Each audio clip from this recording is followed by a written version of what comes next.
비대면 시대 돌파구를 찾는 교회를 찾아가 봅니다. 네 번째 교회는 한주교회입니다. 코로나19로 가족 모두가 집안에 머무는 시간이 늘어나면서 가정폭력 또한 늘고 있습니다. 이동 자제가 요구되는 대명절을 앞두고 현명한 가정생활을 보내는 방법 알아봤습니다. 대속주일 등 유대인의 대명절을 앞두고 이스라엘에서 락다운이 시행됐습니다. 이에 따른 갈등이 증폭되고 있는데요. 현지 통신원 연결해 들어봤습니다. YGN 와이드 유물로 다시 있는 성경 이야기입니다.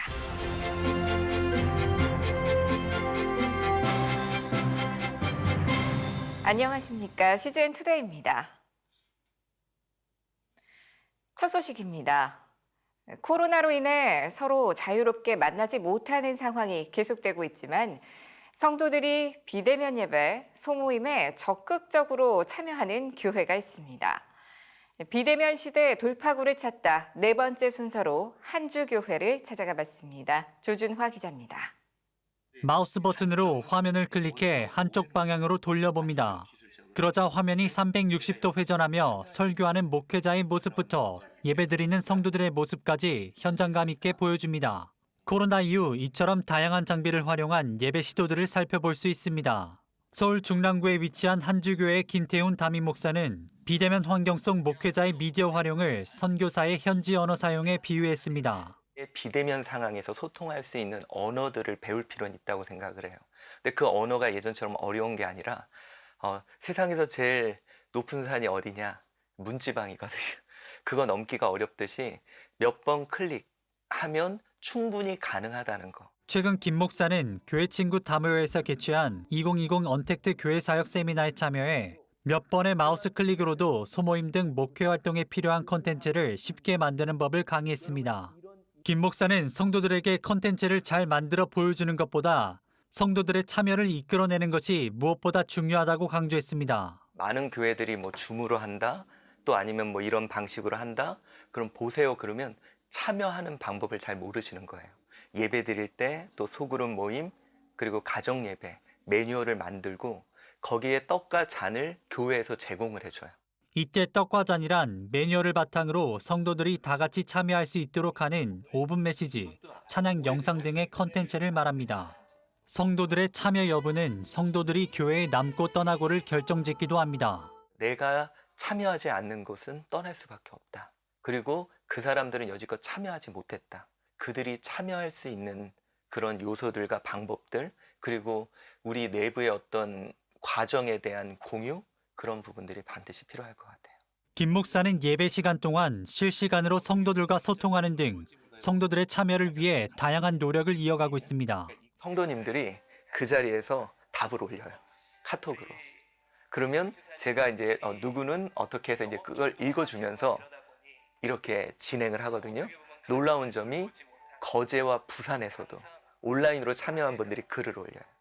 김 목사는 예배 시간 성도들의 이름을 한번 부르는 것으로도 성도들이 예배에 함께함을 느끼며 공동체에 남을 이유를 찾을 수 있다고 설명했습니다. 김 목사는 옥에 갇힌 사도 바울의 예를 들며 서로 자유롭게 만나지 못하지만 비대면 시기 속에서 부흥의 기회를 만들어야 한다고 전했습니다. 눈도 비록 나빴지만 대필이라도 시켜서 안타까운 마음으로 그걸 소아시아 지역에 회람시켰거든요. 그러니까 소아시아 지역에서 성도들이 안타까운 마음에 돌려보고 베껴보고 바꿔보면서 오히려 그것이 초대교회 부흥의 역사가 이루었듯이. CGN 투데이 조준하입니다. 코로나19로 가족과 함께 가정에서 지내야 하는 시간이 늘어났고 이는 가정폭력 증가라는 심각한 결과로 이어지고 있습니다. 특히 이동 자제가 요구되는 이번 추석 명절엔 더 심각해질 것으로 우려되고 있는데요. 이를 어떻게 예방하고 즐거운 명절 보낼 수 있을까요? 김현정 기자가 취재했습니다. 최근 3개월간 신고된 가정폭력 건수는 1,548건. 이는 지난해 같은 기간에 비해 5.6% 증가한 수치입니다. 세계보건기구 카리사 에티엔 국장도 최근 코로나19로 인한 사회 경제적 충격과 자택대기 조처로 가정폭력이 증가할 수 있다면서 가정폭력 피해자가 집에 갇혀 외부 도움을 받을 수 없는 상황이라고 우려를 전한 바 있습니다. 자녀가 마스크를 계속 써야 되는데 제대로 착용하고 있지 않다. 근데 남편은 그거는 부인의 역할이라고 생각하는 거예요. 그래서 어느 날 마스크 제대로 안 쓰고 있다고 막 화가 나서 저녁 식탁 뒤집고 의자 집어 던지고 24시간 같이 하는, 그러니까 접촉 빈도가 높아지면서 아동 학대나 가정 폭력이 더 늘어나고 있는 상황입니다. 한국기독교가정생활협회가 24일 가정폭력 문제 전문가인 박은미 서울장신대 교수를 초청해 가정폭력 예방을 위한 한국교회의 역할을 주제로 온라인 대담회를 열었습니다. 박 교수는 기독교 가정의 30%도 가정폭력에 시달리고 있지만 타인의 시선, 위축된 심리 상태 등 때문에 숨겨지는 경향이 두드러진다며 인식 개선을 요구했습니다. 가정폭력을 당하신 분들은 내가 뭐가 잘못돼서 가정폭력을 당하는 거다 이렇게 절대로 생각하시면 안 되고, 또 우리 사회 모든 구성원들이 가정폭력을 당하신 분들에 대해서 저 사람은 뭐 어떤 문제가 있으니까 가정폭력을 당하는 거야 이렇게 절대로 생각하시면 안 되겠습니다. 목회자들에게는 성경 안의 폭력과 관련해 성도들이 잘못 이해할 수 있는 구절에 대한 명확한 이해를 도와야 한다는 점도 강조했습니다. 이런 거 아내들이여 남편에게 순종해라 이제 이런 말씀이 있어요. 그러니까 그런 성경의 어떤 하나 작구를 가지고 그 학대나 폭력이 발생되는데, 가정폭력이나 아동학대, 노인학대와 관련된 내용들을 찾아내서 새롭게 우리 사회에 그 기독인들이 생활하는데 어려움 문제 없이 지내실 수 있도록 해석해 주시고. 한국교회에는 의미 있는 가족 신앙생활을 위한 프로그램 개발을 요청했습니다. 현재 서울장신대는 광주시 청소년 상담복지센터를 위탁 운영 중인데 이곳에서는 집에서 할 수 있는 캠핑, 음식 만들기 등 다양한 패키지를 개발해 각 가정에 전달하고 있습니다. 활동거리, 신앙생활을 할 수 있는 이슈나 그 주제 그런 거를 제공을 하면 그냥 그 스트레스풀한 상황에서 가정에서 무의미하게 이렇게 지내도록 하지 않고 좀 신앙적인 생각과 경험을 서로 가족끼리 공유할 수 있도록 하는 그런 것들을 좀 개발해내는 일이 필요하겠습니다. CGN 투데이 김현정입니다.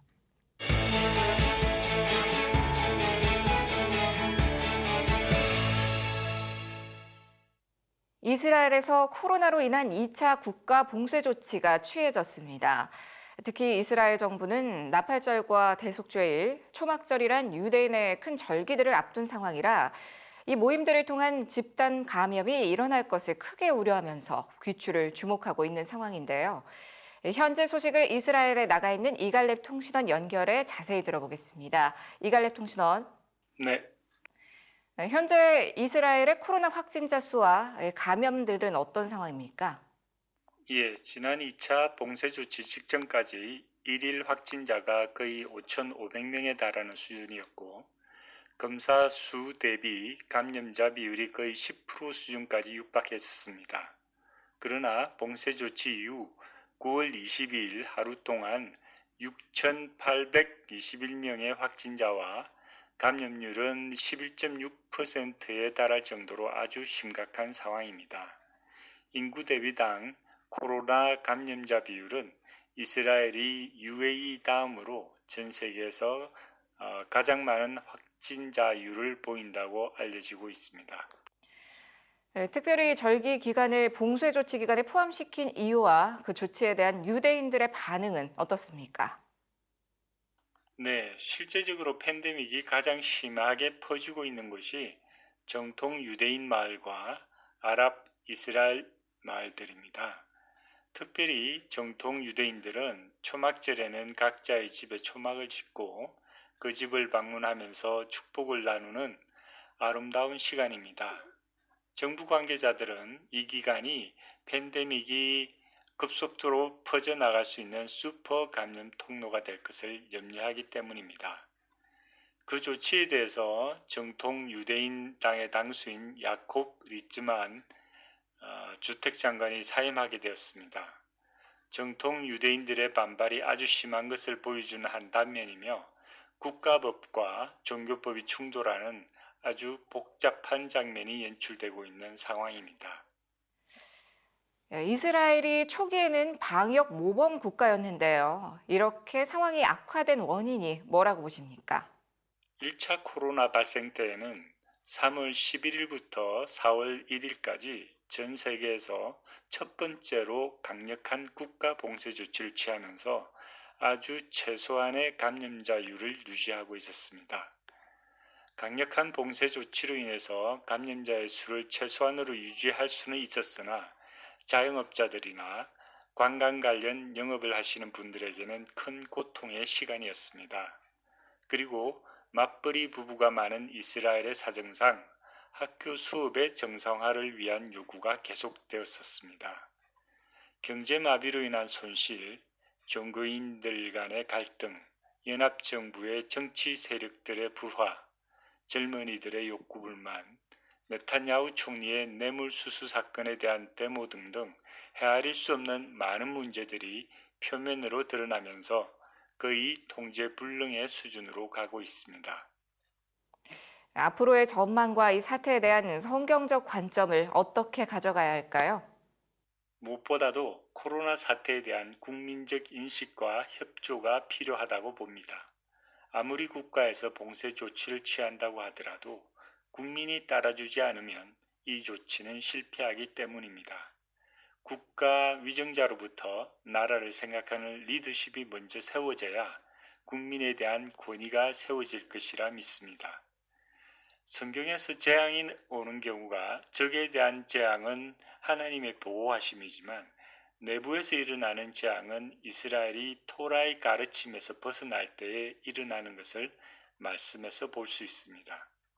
지금 이스라엘이 보여주는 진리의 길에서 벗어난 많은 부분들이 참 진리이신 그분의 길로 다시 돌아오기를 바라시는 하나님의 초청이라고 생각이 듭니다. 이스라엘이 주님의 길로 다시 돌아오도록 기도해 주십시오. 네, 이갈래 통신원 오늘 소식 잘 들었습니다.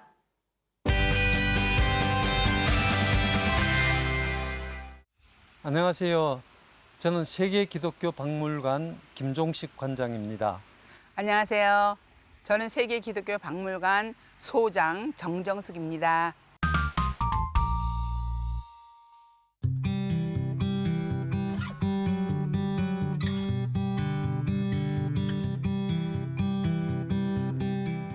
소의 무릎을 닮았다 해서 그래서 우슬초라고 이름을 짓는데 성경에 나오는 우슬초로 나를 정결케 하소서 시편 51편 7절에 보면 우슬초로 나를 정결케?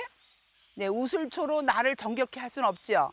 그러면 왜 이런 구절이 있느냐면 어린 양의 피를 찍어서 문 인방에 바르려면 특별한 풀이 있어야 되는데 이스라엘에서는 그 광야에 우슬초가 많이 자라거든요.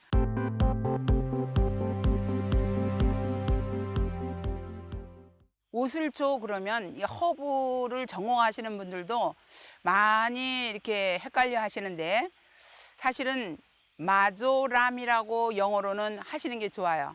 어떤 분들은 히솝 아니냐 이렇게 말씀하시는 분들도 상당히 많거든요. 그러면 이 우슬초는 뭐냐면 이거는 우리 한국 우슬초예요. 저처럼 나이가 좀 들기 시작하면 무릎의 관절에 문제가 생겨서 이제 걷기가 힘들어 하시는 분들이 이거의 뿌리를 고아 먹는 용도로 우리 한국에서는 사용을 해요.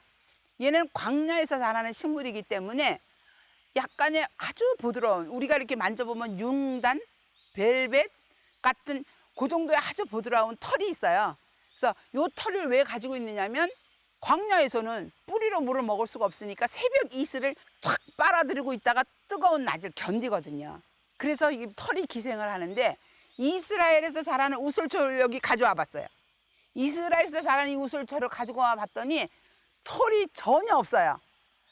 왜 털이 없지? 물론 뿌리로 물을 먹을 수 있기 때문에 변이가 되는 거예요. 그러니까 허브 농장 하시는 분들이 제 강의를 들어보고는 틀리니까 확인을 해보고 싶어 했던 이유 중에 하나거든요. 그래서 여기 사진을 이렇게 보시면 여기는 뽀얀 털이 있어요. 네, 요게 바로 이스라엘에서 피를 찍으려면 솔이 필요하잖아요. 사실 피에 대해서 잠시 우리가 이제 알아보겠는데요. 우리가 먹물하고 피하고 많이 틀린 것이 피는 공기 중에 유출되면 엉기는 성격이 있어요. 그래서 아무 것으로나 찍을 수가 없어요. 어떤 분이 제가 강의 중에 그런 말을 하시더군요. 자기는 목사 사모인데 자기도 이렇게 우슬초를 찍어서 하는 것을 이제 자기네들이 6월절을 지키는 게 아니라 6월절에 이런 행사를 했댄다. 한번 체험해보자 하고 이제 교인들하고 하면서 이 우슬초를 뜯어다가 피를 찍어보니까 우슬초만 뽑히고 피는 전혀 찍히지 않더라. 그래요. 그래서 그러면 이 우슬초와 광야에서 자라는 우슬초와 완전히 틀리기 때문이고 이 우슬초에는 털이 없기 때문에 피를 찍을 수 있는 능력이 없다. 우리가 붓도 보면 털로 형성이 돼 있잖아요. 우슬초가 바로 털을 가지고 있는 식물이더라. 그래서 피를 찍을 솔로 사용이 됐더라. 그러면 한 가지 또 우슬초가 성경에 어디에 나오느냐면 예수님이 십자가상에서 목마르다 하실 때에 그 해융에다가 몰약탄 포도즙을 묻혀가지고 위에 계신 예수님, 목마르다 하신 예수님에게 갖다 드리려고 했더니 이 물이 주르륵 흘러서 올릴 수가 없잖아요. 그래서 이 물이 들어오지 않게 하기 위해서 우슬초 단을 묶어요. 우리가 사복음서를 통틀어 보면 우슬초 단을 묶어서 이 우슬초가 이 흘러내려오는 물을 흡입할 수 있는 능력이 있으니까 그렇게 해서 저 위에 계시는 예수님에게 몰약탄 포도즙을 이렇게 올리는 그런 구절이 있거든요. 그래서 이렇게 해서 우슬초는 물을 찍을 수 있었고 물을 머금을 수 있었구나.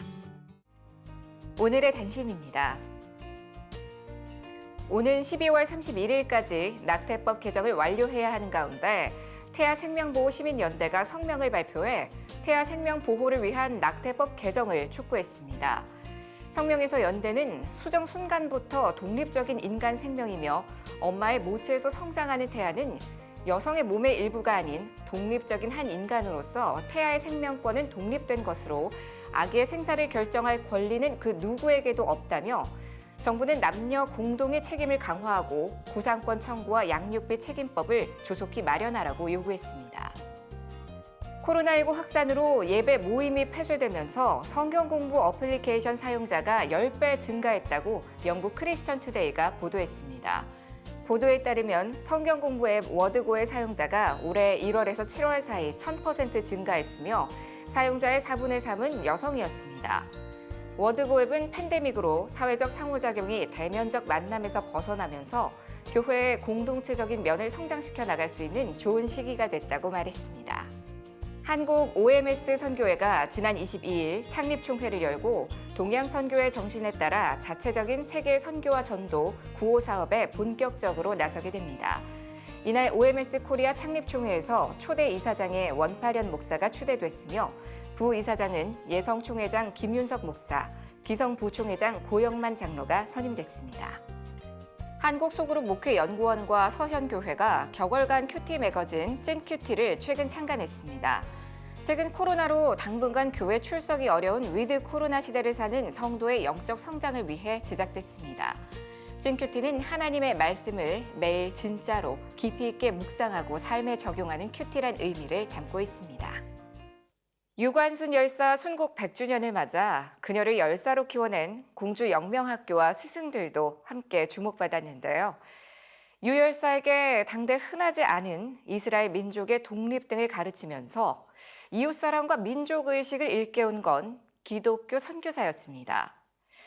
사립학교법 개정안으로 기독교 학교의 건학 이념이 훼손되는 것 아니냐 목소리가 나오고 있는 요즘 이웃을 사랑하고 나라를 살린 사람들은 어떤 가치관을 바탕으로 서 있었던 사람들이었는지 역사를 통해 기억했으면 합니다. CGN투데이는 여러분과 함께합니다. 계속해서 많은 시청 바랍니다.